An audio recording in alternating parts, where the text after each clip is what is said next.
Chow time, wake your game up or fuck your name up. This is Trimlock Crim tuning in once again. The game of life, spreading some of this good wealth, some of this good energy, just trying to stay positive as possible. And just in all hopes that everybody can relate and navigate the right way.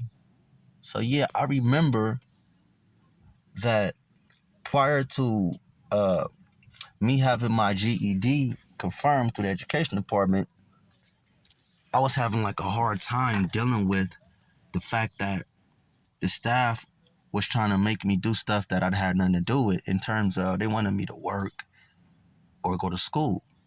Now, I didn't need to work or go to school because one, I'm a certified barber.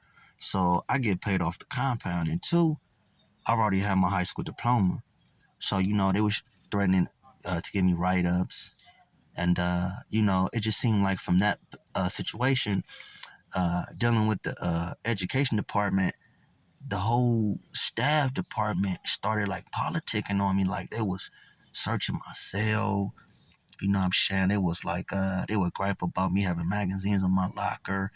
Uh, and then at this time, if anybody remembered that has been in the system, they had started giving our courtesy flushes away, meaning we couldn't just flush the toilets. It was like every 15 seconds. And so they had my cell nigger rigged where I couldn't even flush for every 30 minutes, right? Literally, I had to flush the toilet every 30 minutes. And I'm sharing a cell with a dude from Beaumont, Texas, and he cool, man. A shout out to Beaumont, Texas.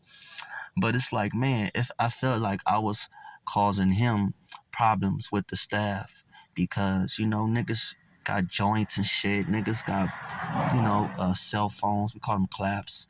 Uh, and this is all while I was in Beaumont, Texas now. This is not when I was in MDC. I sped up a little bit, kind of like a thought I was having, for lack of a better term, or word. But what happened was this. This is where my point of bringing this story up, because there was once a old saying, something like this: we always block our own blessings, or the blessing might be right around that corner, and you just stop right before you got your blessing.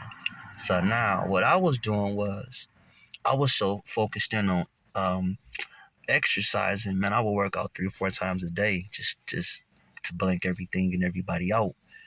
And the staff, it was one particular staff, I will never forget him. His name was Mr. Power Drill. He was a part of the code program in Beaumont, Texas. They called it Bloody Beaumont, USP Beaumont. Well, he would always speak, and I would always speak because my whole thing is to be a gentleman. It's to be grown. It's to be aware of my blackness. So one day he asked me, man, like, okay, what are you in jail for? I told him bank robbery. He asked me, am I interested in getting treatment? I'm like, yeah, etc. So what he did was he got me placed in the drug program. I ain't never had no drug convictions or anything like that. But because that I had been in a bank robbery and a conspiracy twist, he made it where he wrote it up the right way, and I was able to move out of that dorm into the program dorm. And it seemed like my whole life changed, man, because part of my treatment was humility. Humility is the willingness to be taught. What it did for me, it taught me to think twice and speak once. Before I allow myself to do anything or to say anything, I would always take the inventory, and I would always look at the whole play, lack of better, to play the tape all the way through to the end, which a lot of people don't do. They'll stop mid tape and won't anticipate how the ending will be, and that's kind of like having that I don't give a fuck attitude or mentality, and we can't have that. See, because that's oppressing your own self, your own self-worth. You can't be selfish to your own self. You gotta be in tune with what's most important with you.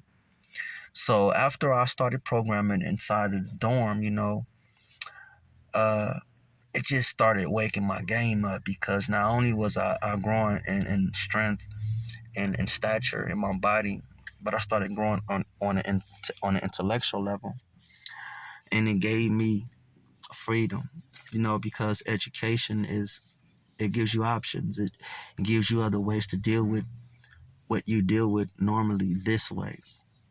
You have an ability to deal with it this way now.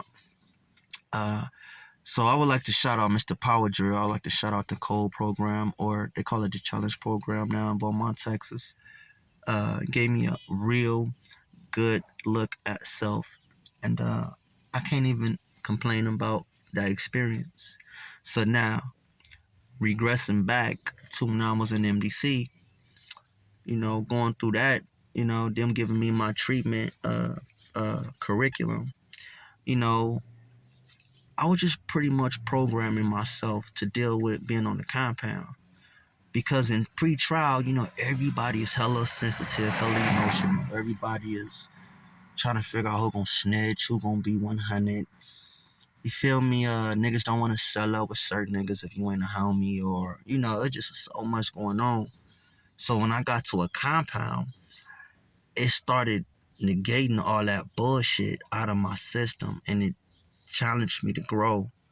And I would always tell the COs, like, bro, I was somebody before I came to jail, man. You ain't gonna just talk to me like that.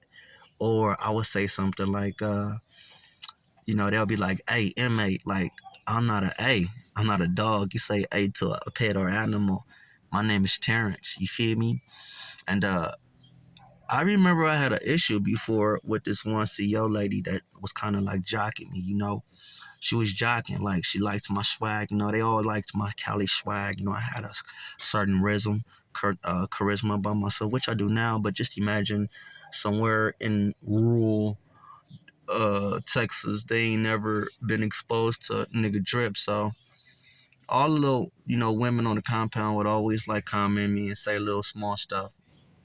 But one day, this one particular CO was sitting out of the child hall with a with one of the sergeants. Now, at this time, it was kind of that situation where, well, it was kind of that situation where they were like, politicking. What I mean by that. Like, they were like, she was trying to, like, show she was somebody. So when I walked out by myself. She's like, hey, inmate, you need to tuck your shirt in. So what I did was I turned around and looked at her, kindly walked over there, and I said, excuse me, man, what did you say? And she said, you need to tuck your shirt. And I said, no, the whole thing. And she looked at me like, did like that, like, I said, yeah, because she called me A.